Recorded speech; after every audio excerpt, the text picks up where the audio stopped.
Good morning, you guys. Welcome back to my channel. I'm your host, Andrea, with W.O.E podcast. Thank you guys for tuning in and watching. If this is your first time, then welcome. And for those that's been joining in on the challenge, we on day 12 on talking about forgiveness. Thank you, Lord. So today I'm coming out of the book of Jeremiah, chapter 31, verse 34. And it reads, "No longer will a man teach his neighbor, or a man his brother, saying, 'Know the Lord.' Because they will all know me, from the least of them to the greatest, declares the Lord. For I will forgive their wickedness and will remember their sins no more." Y'all, this make me emotional, okay? Because after Solomon died, Jeremiah was called, okay? And he was called to tell us, well, there was laws, but he came to tell us that there won't be no more people teaching you the word, telling you about the Lord. It's going to have to come to a point where you have to know him for yourself. And I say this a lot. Know the word for yourself. Know the Lord for yourself. Because after that, that's it. That's it. So here in Jeremiah, he still teaches about the promises. He still talks about the promises that God has said to bring to the Israelites, which is back to the promised land. And some of the things he said still haven't happened yet, which is we still have people teaching the word about God. We still telling people about the Lord. Where are you going to know the Lord for yourself? I used to be like that. I'm just putting it out there. I used to just hear the word from other people, thinking what they're telling me is what God is saying.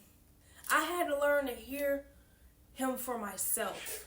Okay, I had to learn to hear him for myself. So 31:34 is one of those things, you know. So if you are a Christian, a time will come when you are in heaven, right? So the best part of heaven is being with God and being closer to him, right? So how good will it feel if we tell somebody else? If they knew the Lord for themselves and get off of milk and be on the meat of the word and knowing him for yourself, and you love God the same way that I do, we'll all be in heaven together, right? So that's where he says here, furthermore, where Christians have a lot to look forward to. But there are many people around us who do not know God. That's the thing. A lot of people don't know God. So here, do what we can to tell people, family, friends, whoever, just tell them. I mean, we're going to have to be at a point where once I tell you something, that's it. After that, it's up to you. How you want to live. How you want to take it about, you know. Because we can only do so much, you know. We can only do so much. So that's important. And if they can't accept it, because he said from where? Let me see. How he said from the least to the greatest. There won't be no more sins. You won't know anymore. For I will forgive their wickedness and will remember their sins no more. But because they will all know me, from the least of them to the greatest. So even if you don't know the Lord, even if you claim, well, for those that know him and those that don't know him, we're going to have to stand before him either way.